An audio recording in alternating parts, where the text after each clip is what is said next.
morning from wherever you're watching this channel from. I want to appreciate you for tuning in from wherever you are watching from. It's been one amazing, really amazing morning in Enugu. It's Saturday, the 5th of April, 2025. Today, we're going to be talking about something quite important and quite interesting. A whole lot of persons were shocked and surprised at the manner and way Chijioke Edeoga, the contender, one of the major contenders. In fact, he was a challenger in the 2023 general elections in Enugu State. The election was so close that it was just 3,000 that the current governor used in beating him. Just 3,000 votes. We understand that it even delayed for another 48 hours before that election was called. So it will be very, very shocking and surprising for so many, because some persons are still, looking to come to terms with this latest development as relates to Chijioke Edeoga defecting to the PDP. One would have thought that he did so well in that particular elections that he would have been, an alternative voice, or maybe a critique of this current administration. I know he was doing that in the first year, when Peter Mbah was going to destroy a significant portion of Nsukka market, a significant portion of Obete market, all in the bid to make it better, basically to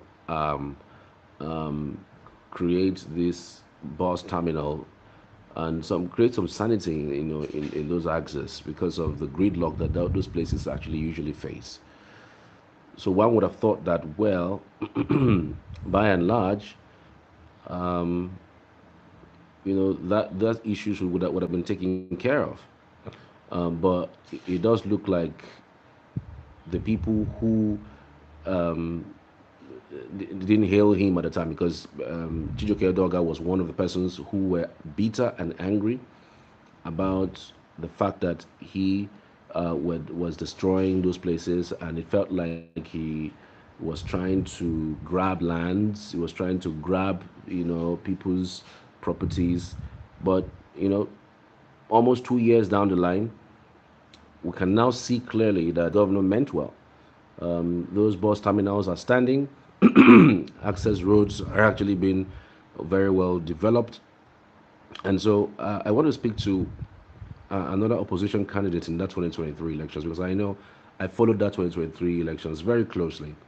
Barrister Chijioke,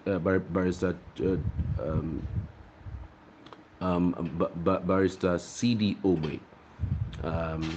His name is Chukwunonso Ogbe. Apparently, he's a lawyer, and he ran under the platform of the ADC in 2023 elections.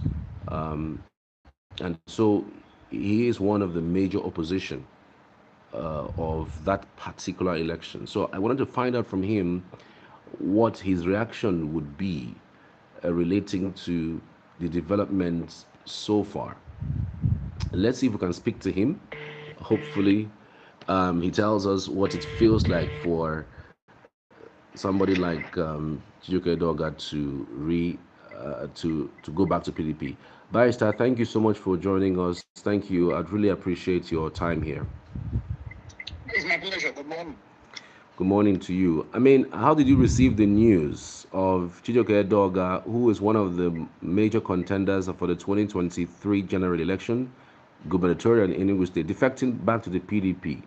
How did you receive the news, and what's your first reaction to that? No, it never came to me as a surprise that Mr. Chijioke Edeoga went back to his real family, because Chijioke Edeoga is a bona fide, has always been a bona fide member of the PDP. Before I proceed, I have to make you know at this juncture that there is nothing wrong with a Nigerian citizen and a politician for that matter identifying with any political party of his choice. I also appreciate the fact that in some civilized nations of the world, that politicians, to a great extent, play politics of ideology. In which case, politicians identify with political parties that meet their political sentiment, so to speak. However, because of the political culture of the vast majority of Nigerians, most of us view political parties as platforms through which we are to acquire political power. I also know as a fact that there are some individuals who have proven their leadership right, but because of circumstances beyond their control, they found themselves traversing various political parties, the terrains of various political parties. A readily available example in that regard is the person of Mr. Toby, who, as we all know, started the leadership journey under the platform of AFGA. Thereafter, he moved into the People's Democratic Party, and today he's in the Labour Party. And from the look of things, I wouldn't know that he also did the Labour Party. Yes, many people will not argue the fact that to a great extent he has been able to prove his method leadership right. Now, having said that, talking about the person of Mr. Chijioke Edeoga, there's nothing ordinarily wrong with being a member of the PDP on the face of it. We have many good leaders who are members of the PDP. We have good and bad leaders in all political parties. After all, Mr. Peter Mbah also left the PDP before joining the Labour Party. But if you're talking about the politics of Enugu State, these are the governance. With the inception of the current democratic dispensation in 1999. I'm able to say that Mr. Chijioke Edeoga has been a part and parcel of the government of Enugu State from the word go to a great extent, either directly or indirectly. So the fact that he moved over to the Labour Party in 2023, following his unsuccessful bid to run under the platform of PDP, it does not change the fact that he's PDP. He's a bona fide member of PDP. He's a member of the PDP in spirit and in truth. So man moving into the Labour Party did not change anything. So I don't regard Mr. Chijioke Edeoga as a member of the opposition in true sense of it. Oh, really? The fact that he moved into the Labour Party does not change anything. You said you never recognized him as a face of opposition in Enugu State. No. I mean, if you look at the election that was well contested, I mean, it took 2 days for even INEC to be able to call that particular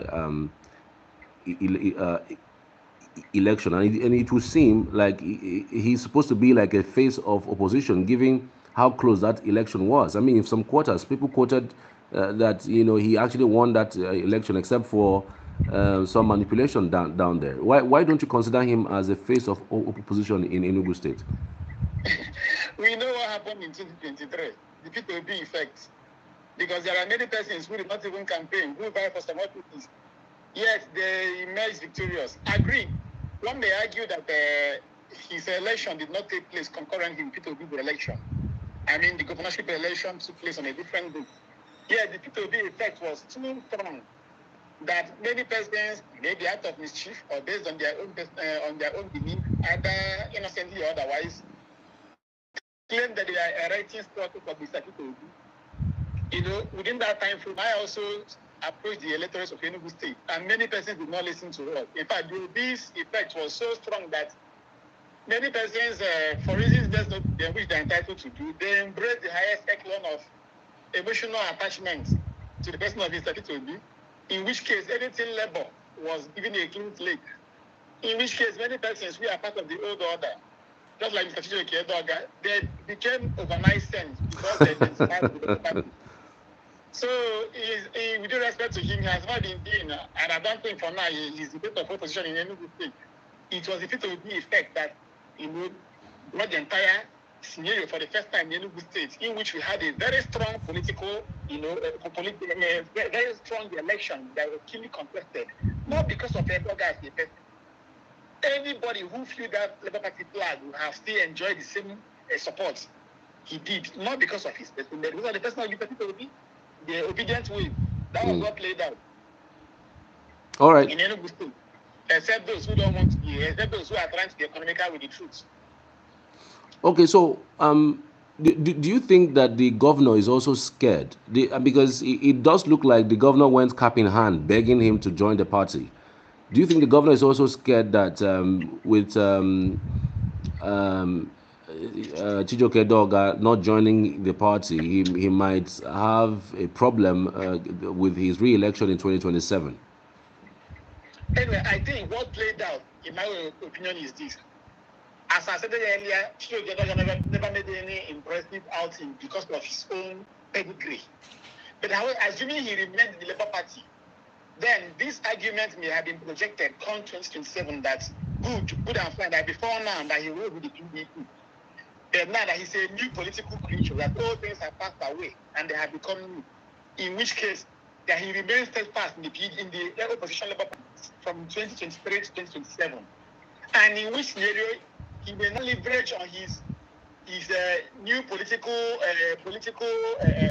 baptism of being a repentant politician to acquire some level of support come 2027.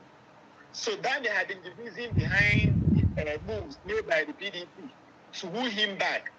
And he did not disappoint. He has gone back to his family. I don't also think that the governor is scared of him. I am not the spokesman of the governor. And for now, except I wouldn't want to say something today, another will happen to me. But for now, I don't see myself being his spokesperson, and I don't even want to. And I know he also will not want me to be his spokesperson, but I don't think he's afraid of Edeoga. So what happens is that they just brought back their brother to their family, a brother, an agreed brother. They are the same people. So what I think plays out is that this is my brother who has been in PDP since 1999. And because of interest, this is our brother who is part of us. If there is anything bad about governance in Enugu State, I think he's a shareholder in it because he has been a commissioner, he has handled various portfolios, just like Mr. Peter Mbah as well, has been part of the system. So it's like this, one of us who is agreeing, let us bring him back. I think that's what happened, not that they are scared of him. They say, let us bring this our brother back so that he will not be happy. We offended this our brother, let us bring him back. And their brother has gone back to them. So, and I think they are doing a very good work. It's very good people that I will now ask them to, to take stock of what is playing out if they want to learn. Because these issues are intertwined. Because as far as I'm concerned, Enugu people are enjoying. We are enjoying good governance in Enugu State.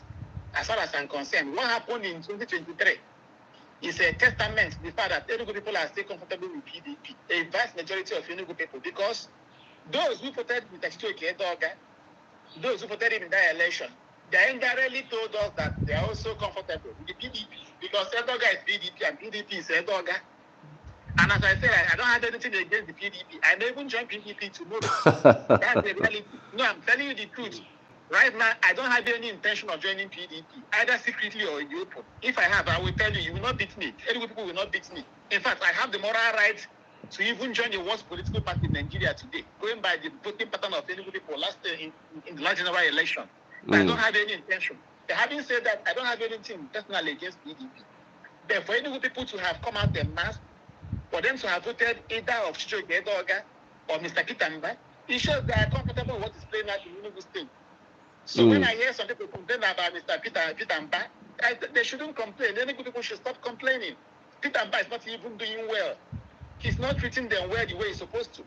Because they are still comfortable. I know the way Enugu people lamented when Enugu was empowered that this and that is happening, the pensioners were crying. But when it shifts here down, they saw an alternative in the person of Edeoga. And some of us were like, in due respect that you are entitled to your opinion politically, but I don't think that Edeoga is an alternative. Assuming I did not contest, assuming if you place the trail of Mr. Peter Mbah, Chijioke Edeoga, and Frank Weke Jr., I may even prefer Frank Weke Jr. to this other two. But that's the virtue of democracy. The people said, no, these are the people we want. And luckily for them, maybe whatever they are looking for in Edeoga, they also found them in Peter Mbah. So when people are now complaining about excessive taxation, I think they shouldn't complain. After all, Peter Mbah, from a fashion, spent serious money becoming a governor. His billboards were everywhere. He showed capacity. What our people refer to as Ngabati. He showed the ability to have the financial wherewithal. He's a big man. Because here we still play politics of finance. People take a look not at what you have to offer, but your standing in the society. So as far as I'm concerned, that's my opinion anyway, which I'm entitled to. I know I will not be beaten off, but wasn't that right? Same way people have the right to air their own views. those who voted Mr. Peter Mbah and Mr. Chijioke Edeoga, in my opinion, shouldn't complain about bad governance in Enugu. As far as I'm concerned, and as far as those people are, when I just oppose the actions, I can tell that Enugu is the best place on earth to be. So anything Peter Mbah is doing, I think he's right. Moreover, Edeoga has also joined him now, so they are now working together. So for Edeoga to have joined Peter Mbah, it shows that he now agrees with whatever Peter Mbah is doing. But so then those who are regretting that Edeoga didn't win, they shouldn't regret again, because Edeoga is now saying that what the alleged or declared winner Mr. Peter Mbah is doing is also what I would have done. That's the meaning of this defection. I now agree with Peter Mbah. That's the meaning. He has listed him. So Enugu people, we are getting what we want. And I think maybe to them, the government is doing well. So issue of multiple tax, or issue of bringing in, enforcing taxation in a reckless manner, devoid of the economic realities of other Nigerians, not for Enugu people, because Enugu people are comfortable. When there is frustration in the land in other parts of Nigeria, Enugu people say that no, we are doing well. Our tomorrow has come. Their tomorrow is there. So, and that's why he is governing. But for you, I mean, what do you think is the status of opposition in Enugu State right now? Because we've seen over time how opposition gets linked into the ruling party in the state. We've seen how people decide to, shift grounds just because, of course, they were giving handouts and notes on what they could do. For you, as someone who has played in that space, what is the status of opposition right now in Enugu? Do you think that Enugu has an opposition still with what has just happened? There is no opposition in Enugu. We don't have any. Let me repeat myself. There is no opposition in Enugu. Because when you are talking about opposition, first of all, before opposition can thrive, the people will not agree with what the ruling party is doing. Of course, the beauty of democracy is that opposition is put in place to checkmate the excesses of the ruling party. Absolutely. But what we refer to as opposition does not exist in the air. Opposition must exist vis-a-vis the yearnings, aspirations, complaints, and grievances of the electorates, of the people. So when the behavioral pattern of a people indicates that they are comfortable with the status quo, then there is no opposition. Because, for instance, now using Peter Mbah as an example, if majority of Enugu people believe that Peter Mbah is doing well, then why are you wasting your time? You are wasting your time. If you are coming to say anything about this government, you are just making a mockery of yourself. And that's why some of us, we have gone back to our respective work. Some of us, we are privileged by God's grace. We have what we are doing, at least we can feed ourselves. We have gone back to our work. Like right now, I'm in the office as I speak, attending to legal matters. I've gone back to my work. So, and before 2023, in all sincerity, Enugu is not the state where you normally have what we refer to as a well-established conventional opposition in existence, the way it plays that in some other states. And that's why, as I said earlier, what played out in 2023 was just the obedient effect. The obedient movement, the effect of the obedient movement, not because of the people of Chijioke Edeoga. Assuming I was in the picture, assuming I was a candidate, the same thing would have played out in terms of support. Because people voted top to bottom. Because I heard people who told me that even if it's a coach, now I'm telling you what played out. Enugu people are very adamant, and that's why I repeat. Please quote me anywhere. Peter Mbah is doing well. I said it. In fact, Peter Mbah is not doing well. Let me not confirm myself, because what they claim he's doing in Enugu, those who are complaining, he's not doing anything yet. He should change it yet. Because I know the Enugu people cried, so to speak, even pensioners. I know personally the effort I put in fighting for pensioners. Without knowing I was deceiving myself. I thought I was fighting for those who are actually aggrieved, those who are not happy. But surprisingly, when the election came, these people, many of them told me that even if it's a goal in Labour Party, they will go that goal top to perform. When some of us engaged that, look, why not assess these candidates? Why not assess us based on what you have done? I'm able to say that when Governor Mbah was in power, he silenced virtually all the sensitive voices in Enugu State through his diplomatic means. There's some of us with good intention who felt we are fighting for the people who are actually complaining. We innocently and mistakenly, we are wasting our precious time. So, but when people in Enugu State now came out and they are choosing between Edeoga and Peter Mbah, that was when it dawned on me that we wasted our time.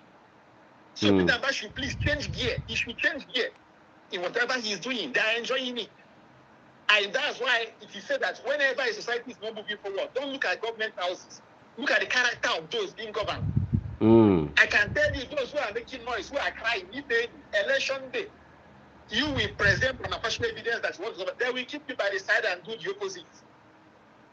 So people shouldn't complain. But however, I heard that the PDP chairman in Enugu State saying that there's no question again. Yeah, that's what he said. That's what he said. I mean, that's why this particular conversation is even happening, because yes, it looks. Tell him that yeah. The answer I would give to him is that some years ago, PDP said that they will govern Nigeria for 60 years. If my chairman of national chairman of PDP said that they govern Nigeria for 60 years. Today, you can see how they are governing Nigeria, in as much as we move from frying pan to fire, from PDP to APC. But at least you can see how PDP is governing Nigeria for 60 years. So, we talk about the obedient wave in 2023. Another one may happen, you never can tell. Yeah. Some factors may play out again. Moreover, in this era, where people are snatching, grabbing, and running away with things, maybe, you never can tell, maybe come 2027, maybe someone will... Are you off politics totally? For now, are you off politics totally? For now, I'm back to my work for now. I'm not a career politician. Then generally, even if I will contest the election again, to the best of my knowledge, I won't stress myself. The same way, if I will advise Mr. Peter Obi should stop stressing himself talking to Nigerians. When Nigerians are tired, they will be the ones looking for those that will save them, not the other way around. Nigerians are not yet tired. They may tell you they are tired, they are not yet tired. Just the way at times when you go to church now, they will ask you, do you love God? All of us will shout, yes, but we don't love God. Most of us don't love God. So if you ask Nigerians now, are you tired? Any people, they tell you, yes, we are tired. So basically my own issue, as I've told you, I'm not a member of the opposition any longer. I'm just a Nigerian citizen who maybe have interest in good governance. So maybe during the electionary period, I may decide to say, okay, for those, because I know there are those who believe in some of us. And let me make something clear at this juncture. I've said it. It's not about me. You must sincerity. It's not about me.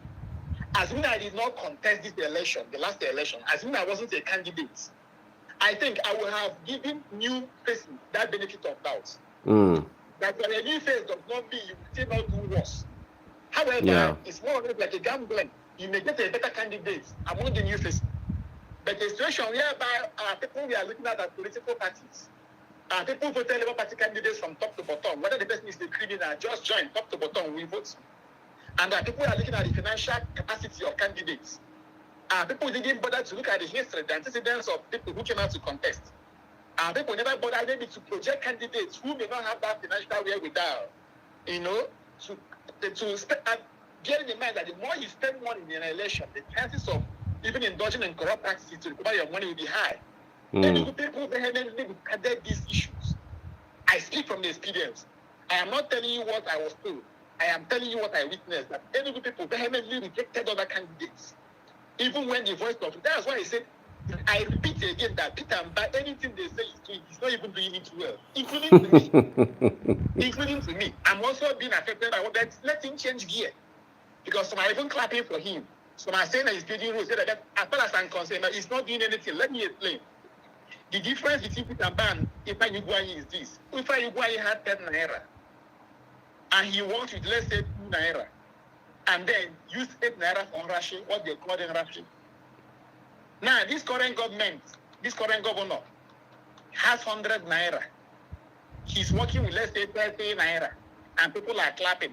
With due respect, ignorant people. You live in an ignorant environment. That's the reality. Whether we like it or not. Well, is it not the reason why we're having this conversation? I need you to expatiate on what you have just said about Ugwuanyi having 10 naira and spending 2 naira, and then this government having 100 naira and spending 30 naira. Can you expatiate further on that? Because again, I mean, yes, you are saying you no longer play opposition, but now as an individual who lives in Enugu, who know what is going on, can you assess this government based on what you are seeing in the last 2 years or so?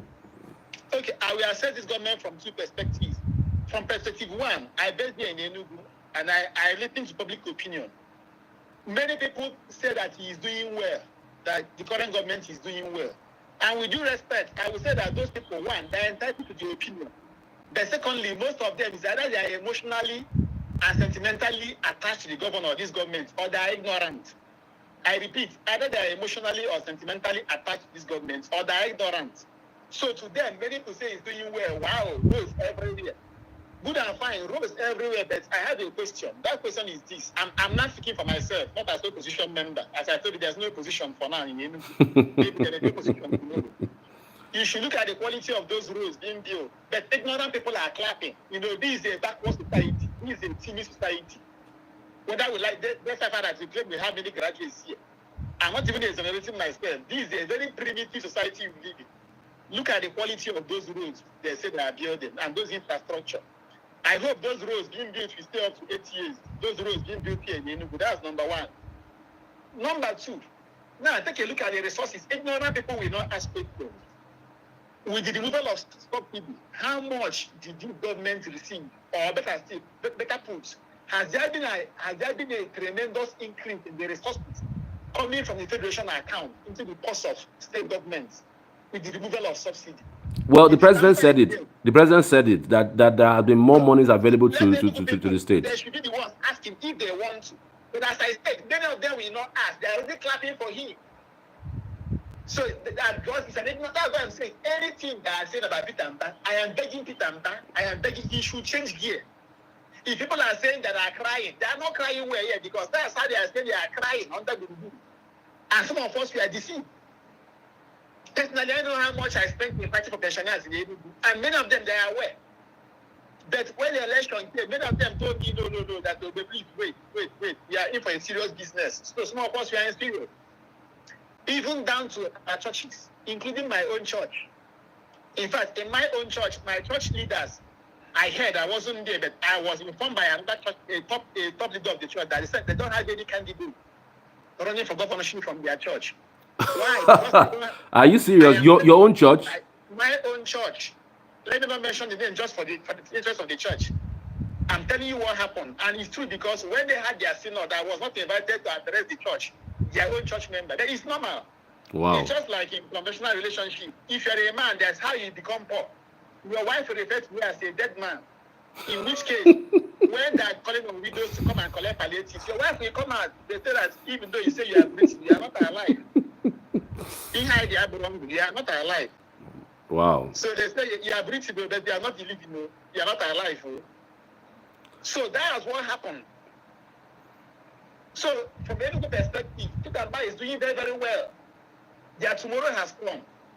But from my own perspective, what he's doing, when I just approach even their internally generated, the one they admitted, the tremendous increase in the resources they admitted, I think it's a case of a man with 100 naira working with 30 naira, and ignorant people are clapping. But as I said, let him continue, let him change gear. I'm not clapping for him. In fact, I'm now in the ruling party informally supporting him. He should proceed. No, but you have to also mention. I mean, you are now saying as an individual, you're not impressed of what's going on with Peter Mbah. I mean, you just mentioned him having so much monies and then using part of it to just do a few things here and there. Yes. But then you haven't expanded more on the 100 naira to work with 30 naira. I mean, there are so many persons who would disagree with you and say, well, he's doing roads, he's doing new roads, he's establishing the smart schools, smart green schools, the PHPs, the primary health centers across the 260 wards. In fact, there's even another update about building farm settlement, 260 farm settlements across the wards. So I'm just wondering why you think that he's not doing well as an individual. I mean, tell us all of the reasons why you think he's not doing well. When you have 30 naira and the projects are on ground indicates projects, these are the ones you admitted to indicate from attachment. I don't have empirical data, but at least you have empirical data as the amount they claim they now receive, the geometrical increase in internally generated revenue, the percentage, the level of increment, the one they admitted, in this area where information is where there is paucity of information from government sectors. When the projects on ground do not align with what you claim you have, these are even the money coming from Petla. These are the money that went to you when there wasn't local government leaders in charge, when you did not conduct local government election. Then I think you are not doing enough. But of course, ignorant people will clap for you. because we live in an ignorant society, whether we like it or not. Just like St. Paul, the biblical St. Paul said, "Oh, ye foolish Galatians." It's in the Bible. He said, "Oh, ye foolish." I think Galatians said, "Oh, ye foolish Galatians." So whether you disagree with me or not, we live in an ignorant environment. That's why many graduates are clapping for Mr. Peter Mbah, and that's why I'm saying, because they are clapping for him, let him continue doing what he's doing.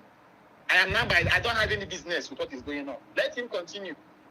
Because the voting pattern of him, this thing you are saying now, let's even go and look for the worst person on earth, the worst person known. Once he joins a party that people love, they will vote him top to bottom, like what happened in Edeoga was Commissioner for Environment under Uguay, if I'm right. Yeah. We spoke how Enugu was under his watch. And he ran for governorship under PDP. But 9 minutes, Mr. Edeoga lost out getting the PDP ticket. He ran into the Labour Party and he became a political person. And people were singing LP 79. People told me that even if he goes, they are going to vote. In fact, I was even persuaded to step down for him. Someone persuaded me to step down for Chijioke so that maybe when he wins, maybe they can consider me.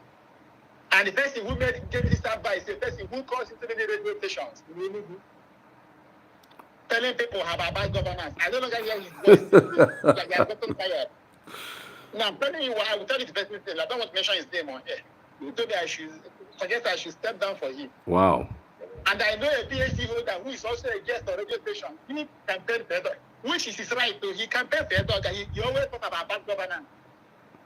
During the elections, on air, in one of the radio stations in Enugu, the person said that let us give him chance that he will be streamlined into P2B's agenda. So Edeoga, who is now an elderly man, will change overnight because he ran into Labour Party.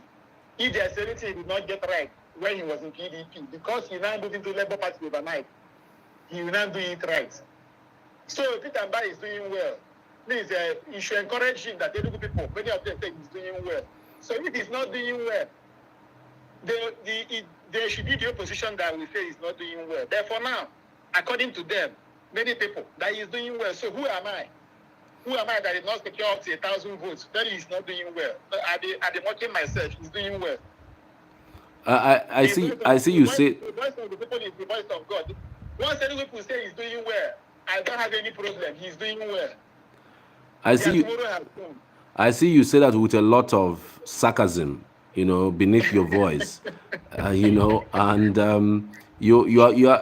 not actually you're not the type who do a lot of sarcasm, but this conversation brings a part that is quite surprising,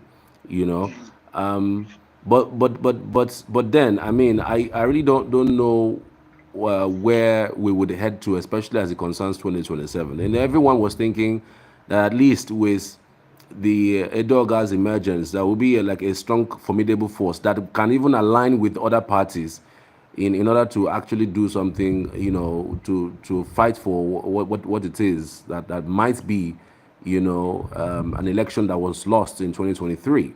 Maybe to correct that wrong in 2027. But it does look like it's not happening, and it looks like Peter Mbah will just coast to victory in 2027, even before that election. What will make him not to coast to victory is if the people are tired. If they are truly tired, Charles. If they are truly, he who wears the shoes knows where he pinches most. So whatever I'm saying today, I say it from the perspective of a person who witnessed firsthand the political attitude of Enugu people. Let me tell you, even though it's my business and my headache, I left a PhD offer and ran back to Nigeria, thinking that Nigerians actually, starting from my own constituency when I ran for House of Assembly, thinking that Nigerians are actually truly in need of good governance. The chance, take it to the bank, most Nigerians don't care about good governance. And that's why I say, whenever a society is progressive, don't look at the leaders, look at the people being governed. Charles, let me tell you, no matter how, if you like, open your heart, tell the people that see my heart, I'm coming to work. Once you don't have good money, or once you're not impacting their life, you are going nowhere. They will reject you then. Just the same way the biblical Christ was rejected and Barabbas was ordered to be removed.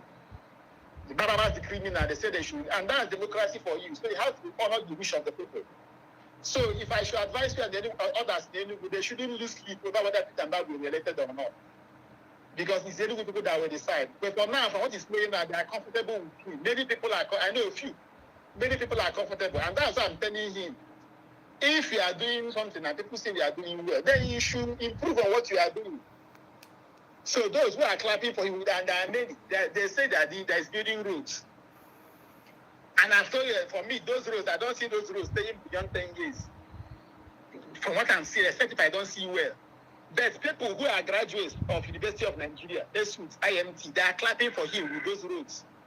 They are not asking questions. And he now wants me, as an opposition, because I don't have what I'm doing, to be crying for those who are happy. You want me to start crying for those who I know how much I spent to fight for pensioners. Even when I challenged them, any people there on air, I said, look, that if I am doing this because of money, for instance, that I have a better option because people on the other side, they will be happy to have me there and give me money. And after those who didn't make much noise, along the line, they became mute, probably because they were settled. These are verifiable facts. So logic was presented that, look, if what I'm doing is being done because of maybe an agenda, but I think I will not be doing it. I will simply maybe collect money, and serious money, and keep quiet. You will not hear my voice again. That's how ignorant we are, thinking we are fighting for Enugu people. You don't know what some of what we are told during the elections. What these people think they are suffering. They are not suffering, child. These people are not suffering.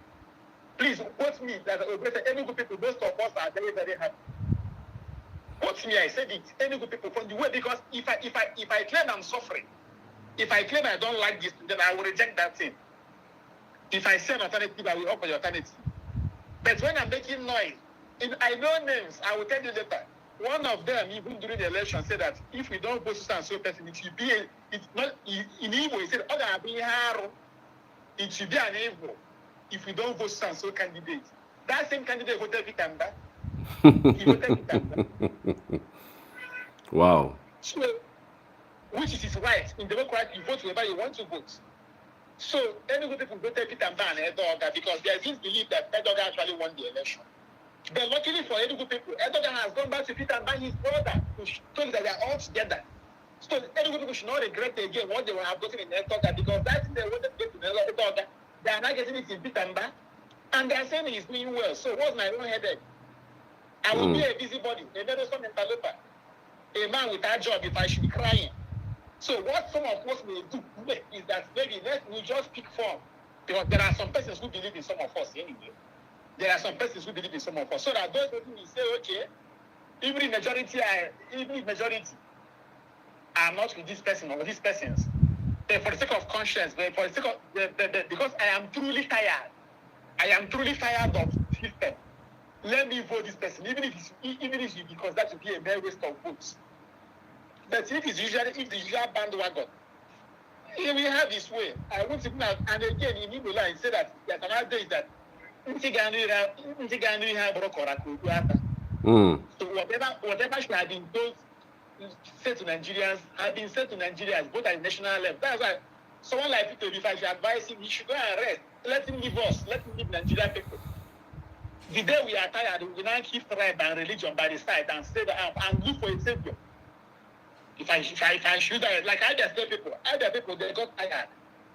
When they got tired, they now started looking for someone like Alex Oti. Alex Oti didn't actually win based on the issue of Labour Party, because even when he ran under Abga, we knew what happened. I better see the story, because he not only lost that seat under Abga, the governorship seat of Abia State, but other people were actually tired of bad governance. So when they got tired, they now said, let us look for another alternative.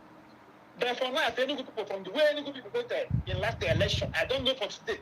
I don't know if they have truly repented, more repentance. If they did any wrong anyway, but the way they voted in the last election, so that they are still comfortable with what is going on in Enugu. And that's why I'm telling Peter Mbah that he should please change gear. He's in gear 1. He should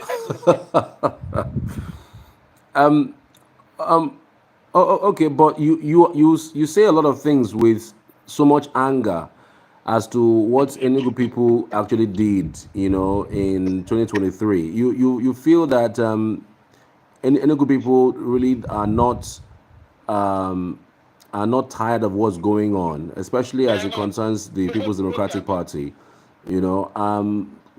Why do you think so? I mean, the things you've said, like you met with few persons who told you several things. Um, these are your personal experience. You know, you not Yeah. necessarily mean that okay, it's an overwhelming thinking from the people of the state. You It know, is. It is, Charles. why do you Let me think let me so? let me tell you. I monitored the result of the last governorship election to a great extent for my own. To a great, I appreciate the fact that they have been sort of my practices here and there. As I even witnessed in my own polling unit, where I voted. You know, if I'm right on that day, if I'm right, I placed a call. One of the media houses, I spoke with Yeah. with an official of one of the media houses. So I know there are cases of my party. By and large, in my own case, for instance, the votes I garnered, for instance, reflected what played out in the election.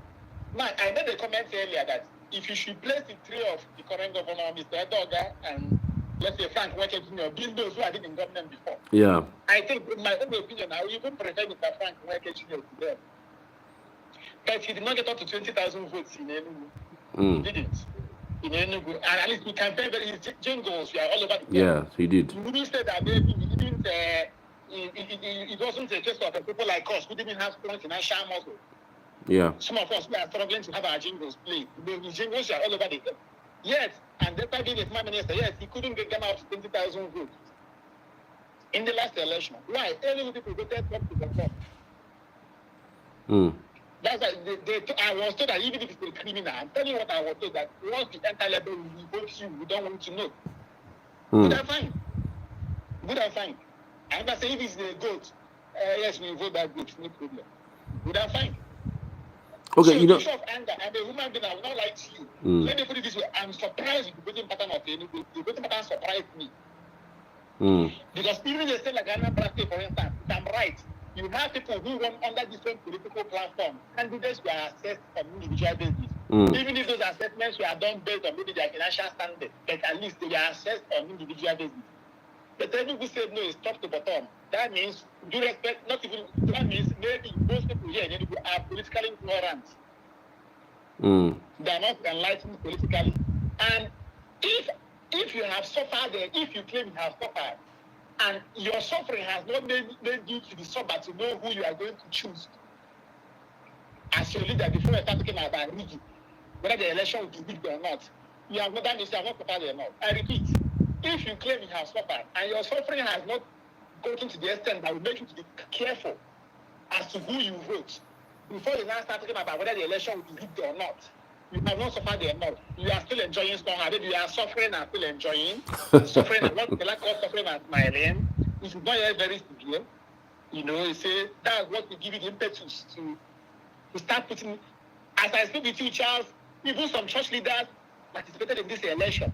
They persuaded their members to vote some candidates, church leaders. Leaders who go back to church, they pray to God that Nigeria is not well. Nigeria is well, Charles. So they should stop saying this prayer for Nigeria in distress. Nigeria is not in distress. If any state of Nigeria is not in distress, we are now in paradise. If after everything that happened in Enugu State, church leaders in Enugu State, they are encouraging their members to vote either Peter Mbah or Edeoga, just open blankly, including my own church. My own church during their kickoff, they invited 3 candidates. Being those that had in Gabasi, other 3 or 4, they invited Peter Mbah. They invited Chijioke, I think Frank, and then some of us, those of us who don't have money, even though they are church member, and one of their church leaders, youth leader, who has held a post before, who they can attest to his character. I have been the youth president of that church before, so I have occupied the leadership position. So assuming I'm a bad person, assuming I didn't do exceptionally well, assuming they will not say we will not invite this man, even though he's a church member, because when he was the youth fellowship member, look at the things he did. When he was the leader of the youth fellowship, look at the things he did, which is beautiful. Because I'm not saying you should close your eyes and vote your church member, but I wasn't even given the platform to even talk to the members of that church during synod. Why? Because I am not a big brother. If I'm a big brother, they want to do so, I'll be invited. I'll be a speaker in that synod. It even happened in lawyers' MBA gathering. It caused divisions. Some said, no, I must stop. The day Mr. Peter Mbah and Edeoga came, it was because of the insistence of some lawyers in Enugu. That's why I was allowed to address the house. Otherwise, the leadership of the MBA, under the watch under the when that campaign was going on. They didn't make provision for me to address the lawyers in Enugu. But we are in democracy. The people will have their way. Because that's why I'm saying. That's why you see some people, someone like, let me mention it, someone like Chijioke, I think he has once contested the election before. Yeah. I heard her about the radio the other day. She's like, you know, run for political office again. Even though she still comes to radio stations talking about how to make you land great, which is good. But it's because of what some persons have seen. That's why they now said we are done. Just some of us may still contest just, let's say, opportunity in case of those who someone not be happy if you don't come back. Those who believe in you, say no problem. But I will not advise anybody again this year to waste his precious time talking to Enugu. Allow Enugu people, they will vote whoever they want to vote. If they want to vote you, they will vote you. You don't need to talk to them. They will vote you, talk to Potom if they want to vote you. If they don't want to vote you, if you like, tell them to go and examine your spirit, your heart, from any means, or what you want to do. Or they should go and take your antecedents. They will tell you that you are disturbing them. These are the things you are told me, that you are disturbing some people. That you are constituting nuisance. And you want to tell me that Peter Mbah is not doing well? My only problem with Peter Mbah is that he's wasting time. He's in gear 1. Let him enter gear 4. That thing they say he's doing, that he's doing well. Let him change gear as fast as possible, please. That's my appeal to him. Let him enter gear 4. Assuming he's collecting 2,000 naira, let him be working with 100 naira. They'll be clapping for us. After all, we're going to use 2 naira to work. So Peter Mbah can intensify his revenue there, therefore. Let him change gear well. So that he cannot increase his effort. If he starts getting 1,000 naira, he cannot increase it to 100 naira. Then that moment has come. Right. I mean, it does look like you have also highlighted how the Peter Obi's wave, was a disadvantage. Because again, Obi's wave from the Southeast perspective has so many layers. I mean, he had the NSAS layer. He had the anger from the fact that PDP and the APC refused to give the party tickets to someone from the Southeast. Because again, if you look at the dynamics, I mean, this is coming from this particular position is coming to the South now, and the Southwest have taken, and it's only fair for the Southeast to actually get the ticket. So Obi was just in the middle of that wave. I mean, you could even say for Peter Obi that it's not even about the obedient wave per se. It's just the fact that most people across Nigeria were frustrated with what was going on, and so he was like the face of most frustrated Nigerians. And then the obedient movement came in, and then the anger from NSAS, and then the anger from the fact that the Southeast has been sidelined in the Nigerian system, and he was an Igbo man. So so it's a fact. It's a list of factors, not necessarily about the fact that it's an Enugu thing. And so I mean, who would have thought that he would win Lagos at the presidential election? Given the caliber of the person who eventually won that particular election in 2023. So when you look at those factors, you wouldn't really blame those who say they're going to vote from top to bottom because it's Labour Party. They're just doing that based on solidarity with what they felt, the feeling. I'm sure that the person who used the fact that they're going to vote from top to bottom with goats, even if it's the person that appears, they're just making that thought because, well, they just want to show how angry that they were. But don't you think so too? In law, there's an expression that's normally used. They say that you shouldn't cry more than the bereaved. When Peter Obi ran for president in the last general election, he was emphatic that candidates should examine on individual basis. Now, that those who said they are crying more than they believe, they know that they are going to create culture from Mr. Obi. I repeat, Obi was emphatic that candidates should be assessed on individual basis, that it shouldn't be a party thing. And then those who claim they suffer, they are angry. Now said, no, we'll be more angry than Mr. Obi. We are going to vote top to bottom to create a culture for him. In other words, Mr. Peter Obi, you claim he's a good man. And now you want to create a structure, a foundation of whoever enters, just create it. That must be a faulty foundation you want to create for a candidate who you believe is a good candidate. Number 2, despite that top to bottom wave, in some places, people who were actually intentional about choosing good leaders. They still voted candidates, not political parties. Example, Abia State, Abaride won Senate under the platform of Abia. Because Abia people looked at his antecedents, his recorded district, his actions as a senator.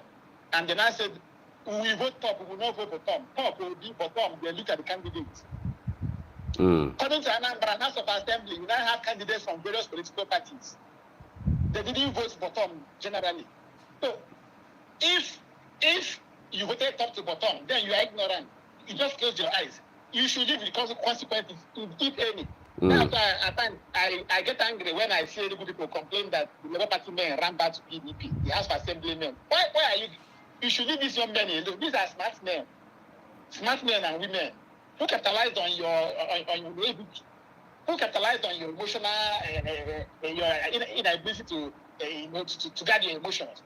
Smart men and women who were on their own, and you threw away the voice of reason. And why are you angry with them? You shouldn't be angry. In Igbo, we say that they deceived you because you allowed yourself to be deceived. So let me tell you, in my own case, my party never had any candidates for a particular seat. I think House of Reps, any North and South. It was in the morning of that election that I made up my mind on which to vote because I had two candidates I was looking at. I personally was assessing these two candidates because in the morning that I finally said, okay, I'm going to vote for person. And I needed not to be a lawyer before doing that because I was looking at this person's character, this person's antecedents, who can be a good lawmaker out of these two persons. So the obedient way is not justification. If you look at some environments, even here in the Southeast, they look at candidates based on their pedigree. If my Anambra State will be some states. That's why they say for House Assembly, no, this Afghan man should go because of his antecedents. This Labour man should go. This PDP man should go. But for those who say top to bottom, it is their right, scout. I'm too small to tell people not to do what they want to do. But people shouldn't complain after doing what they want to do. And again, let me even tell you this surprising part of it on my own part. I'm not speaking myself, selfishly to myself. Even if I didn't, assuming there is this number of votes that were gathered, I was able to, or even let's say Frank was engineer or some other candidate, I said to that even though we did not win, when you look at the voting pattern, you could see that some persons are somehow tired, only that maybe because of rigging electoral practices that the voices of the people are being suppressed, that the people are actually now tired with the system, with the status quo. But like what happened to us in 20 when he ran for governorship, he didn't succeed, but yet from the voting pattern, you could decipher that some persons, quite a good number of persons in Abia State wanted him. But using myself, for example, after the smoke things I did, after I did not join others in being settled, which was the practice under the Enugu administration, and which I made open that look, I even turned down a political appointment because that appointment was given to me just to make me to keep quiet. I was given and people are aware of these things. I didn't get up 500 votes, and you now want me to start disturbing Peter Mbah? Please, I won't disturb him. That's when I say he's doing well. I'm only telling him that if he's in gear 1, he should enter gear 4. All right. I'm sure that now the Edeoga has joined him. That they are now together, so he should change gear. So Edeoga should not be giving him advice on things he wanted to do. That maybe this SWAMA, the Edeoga was manager of Ministry of SWAMA and the rest of them, team of SWAMA. That maybe each family should start paying 1 million naira for SWAMA due so that tomorrow will come full time. To give him the advice, he will now implement it. For example, I give an example. They are now working together. Right. All right. I would love to talk to you about some other topic, which is about Abure laying claim to the Supreme Court judgment that was given just yesterday by the Supreme Court. I think we have exhausted almost an hour here. Maybe in another 1 hour, I'm going to call you in that regard. I hope you don't mind. Let's see how it goes. Subject to my being disposed. Available, because I mean, it's that particular one is not going to take this long. I mean, we're talking about maybe at least 15 minutes or so. Okay, let's see how it goes. All right then. Thank you so much. Thank you. Truly appreciate your insight. All right. Okay, that's Barrister C.D. Ogbe, who ran under one of the parties in the gubernatorial elections last time in 2023. That's why he's talking the way he's talking, with so much zest and so much passion and so much anger. I remember I interviewed him severally in the build up to that particular election in 2020, even in 2019 and 2023 as well. He's always been in the forefront on advocating for good governance, but it was just so unfortunate what happened, what played out.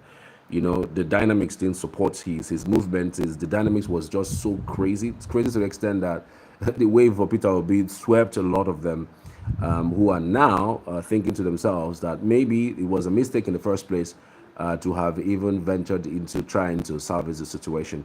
But of course, we'll keep engaging on some of these issues with a view to bringing you some clarity as to the development.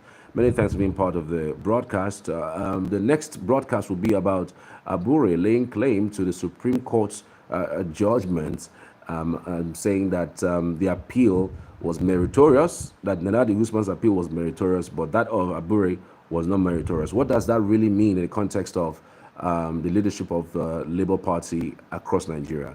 That would be right after now. So thank you so much for being part of the broadcast. I truly appreciate it. Cheers.